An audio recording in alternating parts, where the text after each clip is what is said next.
That's interesting. That's how heavy the frost was on the roof.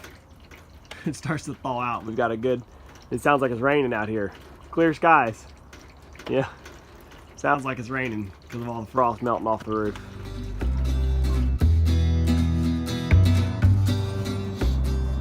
Well, it happened. Such a fool. I am such a fool. Sitting there last night watching the weather and they said, oh, in some places they might even get a frost. And I thought, nah, we'll be okay. Well, here it is this morning. And it's interesting because I look out across the yard and it doesn't feel that cold and it doesn't seem like we should have that heavy of a frost, but it's heavy to me. It looks heavier, I think, than what y'all see on the camera. But I think it's gonna be okay. The cabbage for sure looks fine. We'll have to see once it actually thaws out. And I think the broccoli is gonna be fine too. It looks damaged and wilty right now, but I think it's wilty just because it's wilty. I think it's thirsty. So I think it kind of froze in place with that soft wilted look. I'll have to water it again today. It's real easy to lose track of watering on these raised beds because the soil is super, super permeable. It should also retain water, but it hasn't rained for a couple days and I haven't watered for a couple days. Anyway, the broccoli is mostly what I was worried about, so we'll see once the sun comes up how it looks. All this little stuff over here, the spinach and radish, not worried about it. Onion, carrot, it's all so little, I think it'll be fine anyway. Frost is pretty though, isn't it? It is pretty. I looked out at my my main garden out here. What's gonna be the main garden. It almost looks like it snowed. You can see all the frost right there. Everything I tilled yesterday is all frosty. So anyway, yeah. I didn't expect it to frost quite like this. You can even see actually, that's quite a little size chunk of ice there. But I think it's gonna be okay, I hope. I am cautiously optimistic, but I think it's gonna be okay. So once the sun comes up and this thaws out and I get a better look at it, I will make a little update and let y'all know what I think. Okay, today we're gonna be doing a little bit of interplanting. That's my plan anyway. I've got all these open spots in the bed where I planted broccoli plants and then they just didn't take off. They wilted and died. So the broccoli, it's got at least another month on it. I believe anyway, before it's gonna even start putting on a head. So I'm gonna try to take advantage of that and I'm gonna throw in some quick crops, some spinach and some radish in between, just to try to take advantage of this open space and use up a little bit more garden. I know I've told you guys I've got more spinach and radish in the bed next beside this one, but that's been in for about 2 weeks now, so I want to get a good rotation going. So I'm just going to go through real light. There's frost on top of this soil actually right now, which is not a problem. I mean, it's cold, so it's going to slow germination, but the sun's coming up, and just as soon as the sun hits the soil, it's going to warm it real nice. So I'm not necessarily going to do rows or anything in here. I'm just going to kind of plant a little patch of spinach. This is me being, again, lazy. I guess you'd say lazy. This is a really crappy hoe, but it's the only one I have.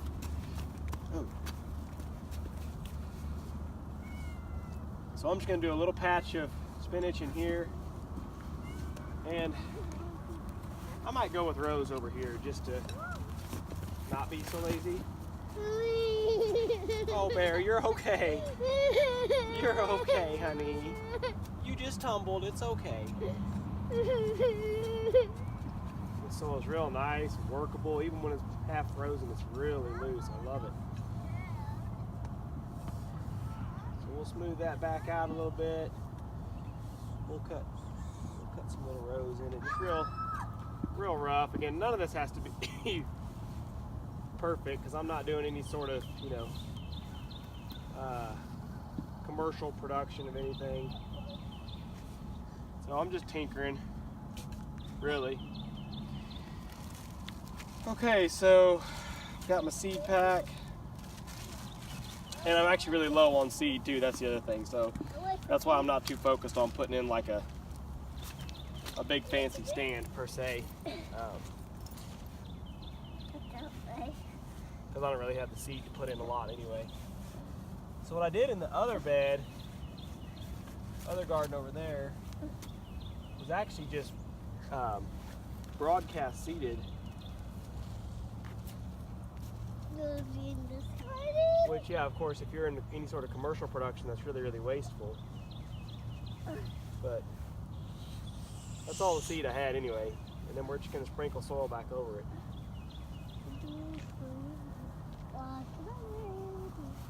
And as I do this too, that's one thing about working with your hands. Which, again, inefficient if you're in production mode, I know that. But as I work with my hands, I break up these little clobs of sawdust and excess manure that just hasn't broke up on its own yet. So it does kind of give you some advantage to do this.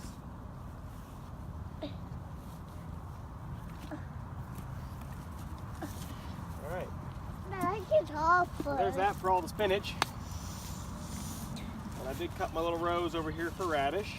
And I have a little bit more radish seed actually.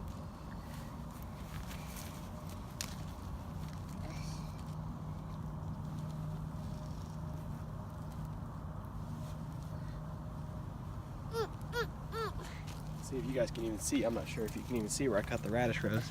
Oh yeah, you can, okay.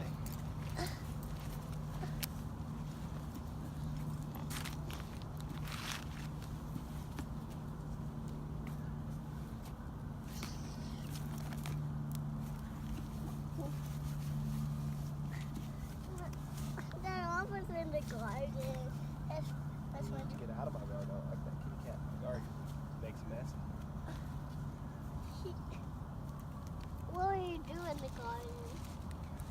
He does his business in the garden. You know what I'm talking about? What? What he's not supposed to do in my garden? What? Go potty. You go pee in the grass? No, he puts it in the garden. He's not supposed to. I really should reach in from the other side to do that. No, I did not get him not flapping. The whole idea of building these beds the width I did was so I could reach in from both sides without having to step in the bed. Alrighty, so there's our succession planting, just like that.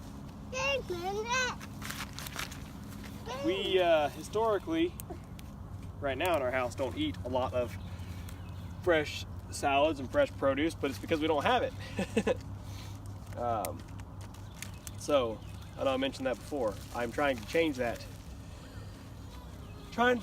Right now by giving us more fresh, and so I'm trying to make it a point to keep up with succession planting and just always having something, just so you know, if you don't have it, you can't have it as an option. So at least have it, and if we were too lazy to cut it, pick it, whatever, at least we had it, and then we're guilty for being the ones that didn't take advantage.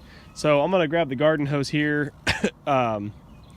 The sun's just about got all the frost off the plants. I think they're gonna do just fine. But I'm gonna grab the garden hose here in the next couple of minutes, and I'll water all this in because I need to water this bed really deep anyway. And I guess I'll water the other bed while I'm at it. But I don't know if it really matters, but I'm gonna wait for the frost to get off of it anyway. So that's it for now, just the succession planting. Little extra side project I've been working on today, and by been working on I mean like 5 minutes. Had the plow on the tractor anyway, so went ahead and tried to cut this little ditch going through here, and we come down beside the driveway and then it turns and goes off into the woods. And the reason for that, you'll see it gets much deeper there.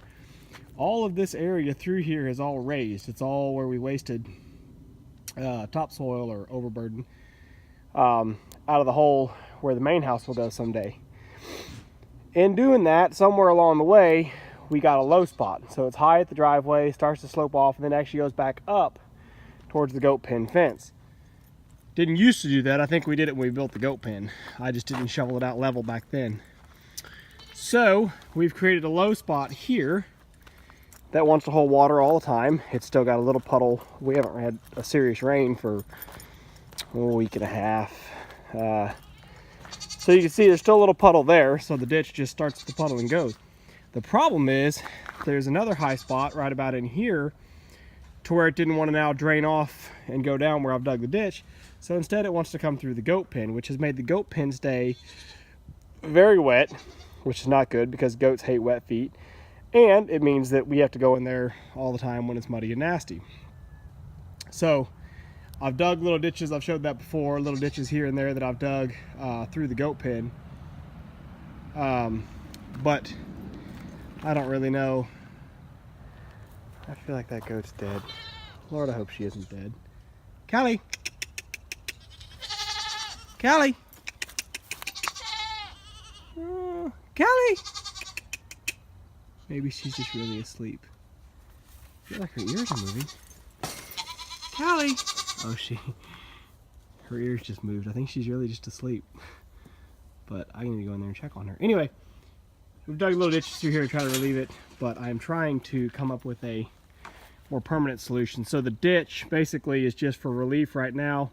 It'll drain off the water when we get a rain, and then I'll start at this end whenever I can haul dirt and start dumping fill in and just filling the ditch in as I go and keep pushing it away. So ideally, long term, we get back to where we need to be, where the driveway is high and everything slopes off generally through the goat pen in the woods. That is the plan.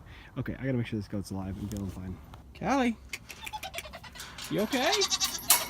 You scared me, honey. You scared me. Are you just comfy?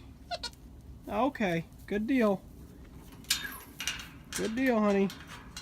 Not normal to see you laying down like that. Have me nervous. Hi.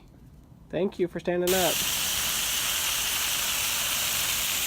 Here's my fancy sprayer nozzle. Some people want to ask what's the best sprayer nozzle to use. This one actually works pretty good. Just a little ball valve, a little hose ball valve you can buy. And if I have it right there on the end, it actually works really good to get you a dispersed spray if you want it. So, something to think about. We're going to water this in real good, and then we'll move on to whatever else we got for the day. Well, I promised the update, but here it is, just to be fair. I didn't expect there to be any loss with the frost. They weren't burned immediately. But, you know, the frost has been off now for 2 hours, and just looking at them, the leaves didn't freeze. They're still firm. They're fine. So everything looks like it's going to be just fine, which I expected, but like I said, promised you the update. There it is.